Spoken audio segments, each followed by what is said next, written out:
Callahan. What are you? Police officer. All right, police officer. This is how we play.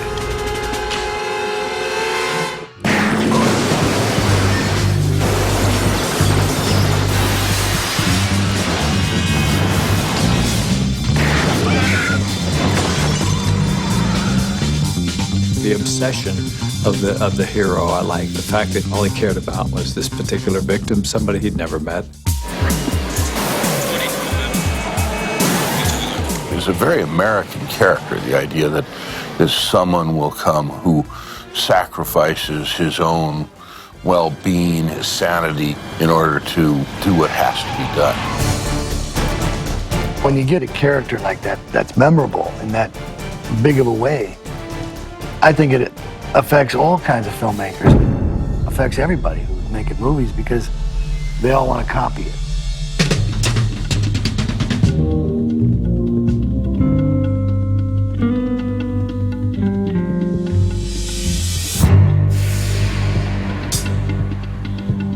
First time I saw Dirty Harry, I was a junior in high school. All right, let's have some fun now. It was probably when I was about 7 or 8. I saw it on television. It was one of those films which I watched when my parents were away, which I was sitting all alone. I was much too young. I've got the kids, you start screwing around, the kids start dying. My friends and I used to sneak into a movie theater in Illinois instead of going to school and watch movies. And we climbed in there one day and we watched Dirty Harry. Row, row, row, your boy, what's the matter with you? You know, it was kind of an indelible memory to be put in a young man's mind. I totally was caught up in the movie making. It was such a complete surprise. We really hadn't seen anything like that. I loved its suspense. I loved its political incorrectness. I love watching Clint Eastwood. All I remember is it was entertaining. The amazing thing about that movie was that it really did reflect the world at that time. I'm talking about having our fingers in the holes and the whole damn dike's crumbling around us. Vietnam, where a squad of U.S. 8th Cavalry is ambushed by an entire... 68, the riots had just happened. Martin Luther King had been killed. Bobby Kennedy had been killed. Things feeling like they were about to implode. A lot of people, feeling disenchanted, disenfranchised, you name it. The police seemed helpless to prevent riots. This was right in the middle of tremendous turmoil due to the Vietnam War. The frustration of fighting a losing war in Vietnam at the time, it got all of our manhood up in a dander and, what's wrong with us? And all of the bureaucracies and everything was favoring a Miranda decision that had come down a few years earlier. People were angry. People were angry with a certain erosion of justice, erosion of a sense of the law protecting them. Everybody was just sort of sick of worrying about the accused. They said, how about let's worry about the victims for a while. And Anne Mary Deacon, what about her rights? I mean, she's raped and left in a hole to die. Who speaks for her? There was an incredible increase in crime, incredible increase in violent crime.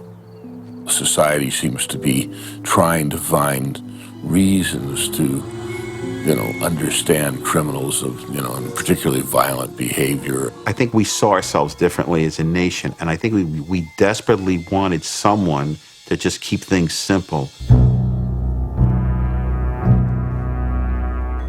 Society then just was looking for something to grasp and grab hold. And Clint came along with the right product and the right story and the right character, and I think the audience just really, like a magnet, attached itself to it.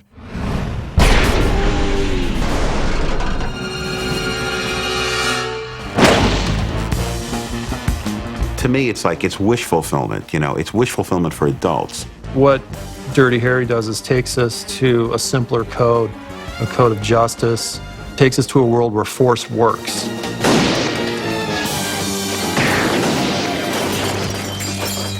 It doesn't even have so much to do with a gun or the shooting of a bank robber. I think it has to do with someone who's decisive. And everybody likes decisiveness. He became it. He was the guy that people like me, who were underweight and beglassed and physically terrified of all conflict, sitting in the theater watching this guy and identifying with him and wishing I was him. He probably fed some kind of suppressed rage. And you know what that means. You're shit out of luck. Here's somebody who does what a lot of us would want to do. A guy who comes and is willing to wade through all of the red tape and just go and do what we'd all like to be done. Why do they call you Dirty Harry? It sort of summed up everybody's feelings at that particular time. I hate the goddamn system. Callahan. Sir? I don't want any more trouble like you had last year in the Fillmore district. Understand? That's my policy. Yeah, well, when an adult male is chasing a female with intent to commit rape, I shoot the bastard. That's my policy. Harry Callahan is your classic, like American anti-hero, you know, where he's against a system that seems to be designed to not protect its citizens in some way. And he's just a voice of reason. I think Dirty Harry probably was in resistance to just stupidity, just out-and-out stupidity of something, well, you can't do that because of this. Well, why can't you do that? We've got to solve this. This rifle might make a nice souvenir, but it's inadmissible as evidence. And who says that? It's the law. Well, then the law is crazy. Dirty Harry was very much against bureaucracy, against red tape. Dirty Harry, if you watch, he always walks in a straight line in that movie. He doesn't go in circles. He doesn't go around corners. He just walks straight to the problem and either shoots it or saves it or does something. He's one of these people that you can count on to defy all the things we've been taught to be frustrated with in bureaucracies. He doesn't care if he gets fired. He doesn't care about anything. Look, I'm coming down there in 5 minutes. You better have those files open, you pencil-pushing son of a bitch. Here comes this cop who doesn't give a damn, who's being honest. And he's saying, you know, I like to hunt criminals. I hunt them with a big gun so that when I shoot them, they fall down. Some guys just need to be blown out of their socks, period. And you don't have to enjoy it, you just do it. And I think that sentiment in our society is what Dirty Harry embodies. Whether I believe it, whether people believe it, they want to spend 2 hours watching a guy who does believe that. And sometimes it doesn't matter. Maybe he was beaten as a kid. Maybe he was molested. Right now, he's a sicko with a fetish and he kidnaps young girls. He needs to go.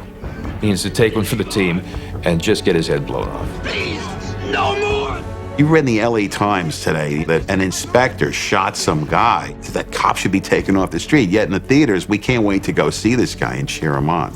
I have the right for life. Where's the girl? I have the right for life. The idea of a cop actually torturing the bad guy is pretty astounding. This was a guy who could play on the same playing field, the crooked, uneven playing field of the villains. This incredible pullback, this helicopter shot, wonderful virtuoso shot, sets up visually these two gladiators, this cop and this madman, absolutely isolated together in this world of their own making. Whoever it was who wrote this wizard ad line for Dirty Harry really summed it up. Said on the one sheet, Dirty Harry and the homicidal maniac. Harry's the one with the badge. The character that Clint Eastwood plays is very much based on tough sheriffs and police officers that we have seen before, played by John Wayne and Gary Cooper. The cowboy is moving into the city. and that's where cop action genre comes from. The cowboy movie, the Western, is really dying in popularity over the course of the 70s and the 80s, and the cop movie, represented by Dirty Harry, is just coming in to take its place. And the determination and the doggedness of the gunfighter is there with Dirty Harry.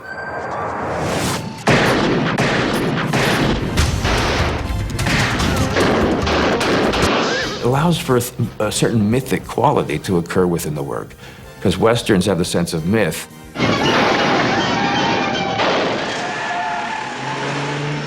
San Francisco, in a way, is treated like the Wild West in that picture. You know, it's very extreme bad guys. You know, he's the sheriff. The end of Dirty Harry is the end of High Noon. It's a classic, deliberately classic gesture, mimicking Gary Cooper's gesture, discarding the badge at the end of High Noon. In a way, it's the old Western morality. The town needs the hero, but once the hero's wiped out the bad guys, the hero's either got to go or he's got to hang up his spurs, because they can't have him running around their streets shooting people.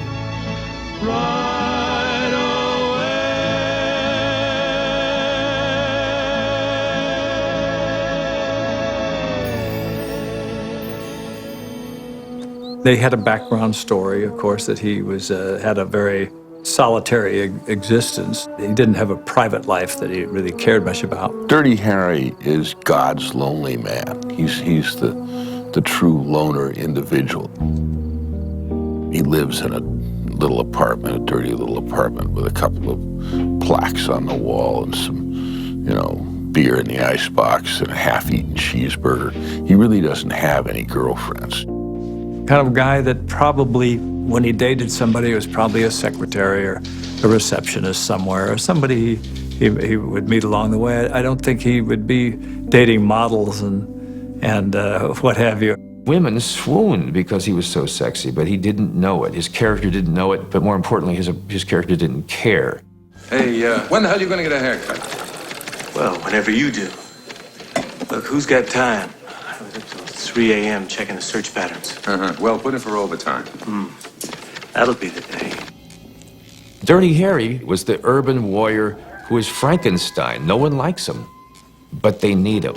He's the guy in the cage that you don't want to acknowledge needing, and you certainly don't want to go on record as having hired or encouraged, but once they open that door and let him loose, the problem gets solved. And there's just this sense of the lone vigil that he keeps over San Francisco, by himself with no support.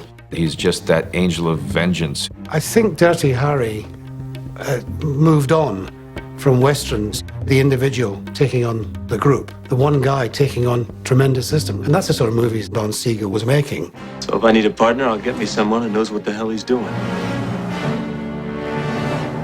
They went to Clint Eastwood. They said, who do you want to have directed? And he says, Don Siegel. He's here. I know him. He's a good friend of mine, all this kind of thing. So they had Don Siegel hired by the end of the afternoon, probably. As Ford helped Wayne mold this persona and then shaped it, I think that John Huston was instrumental in creating Bogart's persona. And I think that Don Siegel was instrumental in establishing Clint's persona. 1919. The war is over, and there is alarming news that women's skirts are going to become shorter. Already they are 6 inches above the ankle. Don had been a montage director at Warner Brothers in the 40s. I mean, he's responsible for the montages in Casablanca. Paris to Marseille. Then by train or auto or foot across the rim of Africa to Casablanca in French Morocco. Don Siegel was a legendary guy. He did The Killers with Lee Marvin. Don was probably the best B-movie maker in the world. He could take the least amount and do the most with it. Invasion of the Body Snatchers. Very low budget, but one of the scariest movies you ever saw. I mean, he just handled it so well. When I was a kid, films like Riot and Cell Block 11 and the Body Snatchers, I mean, those were like the staples of my young movie-going life. Clint respects Don to the utmost. He always felt that he got a lot of his style of doing things from Don. Don Siegel didn't like any authority. He studio heads, producers, he was always in an antagonistic position. He didn't suffer fools. I mean, he knew what he wanted. But he was the most brilliant film director I've ever worked with. I learned more about film acting from him than anyone else I've ever worked with.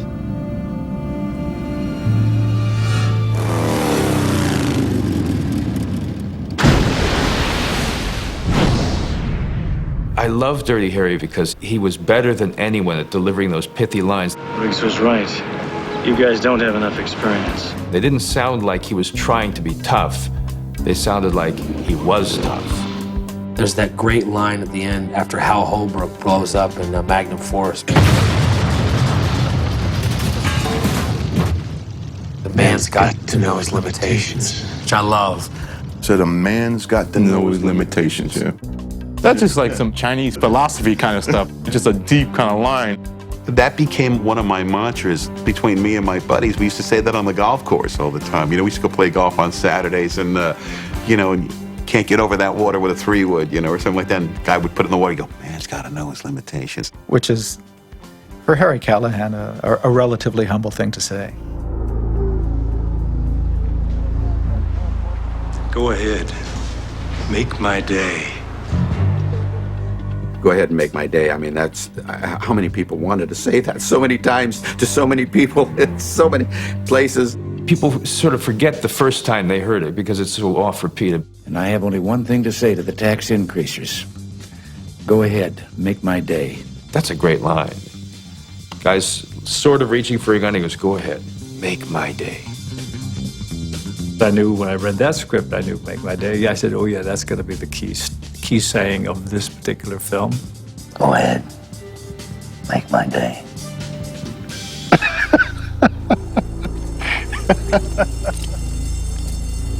Of course, the scene that sticks out in my mind is him with the hot dog and in the beginning of the movie, and he's got the guy on the ground and asking him if he fired 5 shots or 6. You go to a man eating a hot dog, and he sees a robbery in progress. Oh, shit. And then he has to foil it on his own.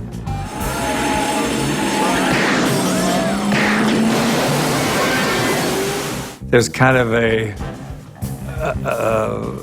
style to it that is completely different. That scene that became so famous. I know what you're thinking. Did he fire 6 shots or only 5? It's become such a part of pop culture now, but when you see that moment, it's one of the most cold-blooded things you'll ever hear one human being say to another. Well, to tell you the truth, in all this excitement, I've kind of lost track myself. But Ian, this is a .44 Magnum, the most powerful handgun in the world, and would blow your head clean off. You've got to ask yourself one question. Do I feel lucky? Well, do you, punk? I think that moment is the moment at which Clint stopped being just an ordinary star and started being a superstar. Yeah, I suppose that moment was defining. That's the one that sort of kicks it off, where people go, okay, this is going to be a different kind of ride. Once something enters the culture that way, people are going to remember it. If I had $1 for every American male who's come up to me and quoted that last line. Well, this happens to be the .57 Magnum, punk. The most powerful handgun on Earth. And I gotta say, all the excitement, I kind of forgot myself. You've got to ask yourself a question. Do I feel lucky? Do I feel lucky? do you feel lucky? Feeling lucky, punk. Do you feel lucky? Well, do you, punk? I mean, I'm telling you, in the men's room, I'm at the urinal, and I'm standing there, and, you know, and suddenly there's this guy looking at me and quoting, Do I feel lucky? Well, do you, punk?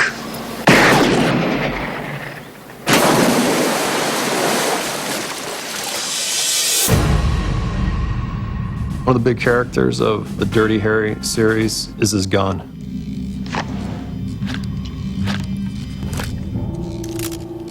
It is a character. The Model 29 does become a character. My, that's a big one. Well, it's a .357 Magnum. I mean, it's the most powerful handgun in the world. I can't believe I just said that. It's like a cannon. It's like holding a miniature cannon in your hand. I mean, it's just a boom. It's got a big kickback. And what's cool about Harry is that he always just kind of did it one-handed, you know? I mean, you got all these guys in the movies nowadays, and they all got the stance going, you know, and they got the two hands, and they're going around the corners like this, you know, with the pistols. And, you know, Harry just walks in, he's just like, hey, bam! One-handed with that thing. And it's great. Hearing that big-ass gun go off. That magnified Magnum. That magnified Magnum. The bad guy's gun will go, pow, pow, pow. And Harry's be like, pow, pow, pow.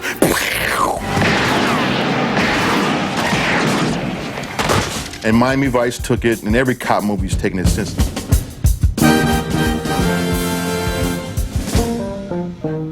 You joining the act too? Harry's got to be the godfather of the genre. He wasn't the first character, but he was probably the single most popular in the history of the genre. Everyone knows Dirty Harry.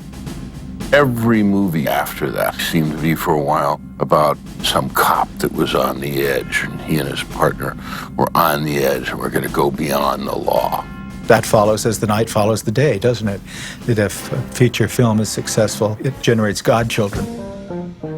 After Dirty Harry movies, cops got real street. Harry really opened the door for a lot of very hairy characterizations.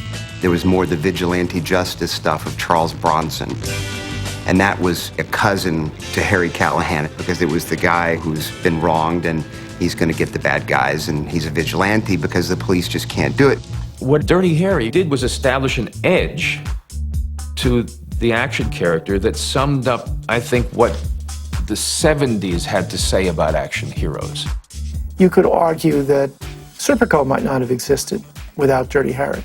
I think it opened up a whole new avenue of how police shows were looked at on television.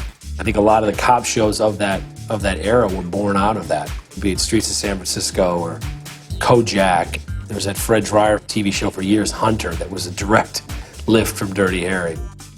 Certainly NYPD Blue, the main character, that Sipowicz character who was remarkable, that's as close to Harry Callahan as you can get. Movies like the Stallone movie Cobra are obvious takeoffs on Dirty Harry, where they hire the same actors and put them in almost the same roles. Everyone, in a way, either kind of just paying homage or doffing their hats to the biggest of the early iconic characters. That sort of loner character against the system, I mean, it's something that I adopted in Midnight Run. Jack Walsh, the character that I wrote, that Robert De Niro played, he was a guy outside the system, you know, who basically had to turn his back on the system. I know it was seminal in the back of my mind as I'm writing Lethal Weapon and the character of Martin Riggs. Characters who are sort of burned out, they don't care if they live or die, because when you're in that position of having nothing to lose, you know, you can really do some crazy things. You can truly go the route of the anti-hero. You saw a whole generation of films kind of born out of that understanding of the anti-hero and somebody who travels that world between the black and white kind of totems of society and that gray area. Dirty Harry has shaped the idea that a hero doesn't have to be lily-white, pristine, white hat guy, but can actually wear the gray hat. He's definitely the advent of the gray hat. Once somebody does something so good that it can never be repeated, it sticks in everyone's minds forever. Everybody loves Dirty Harry. Whether you're a man or a woman, you're going to have something to appreciate about the Dirty Harry that fights for what's right. When people who are lawless destroy everything in their path, what do? Dirty Harry handled the situation very well.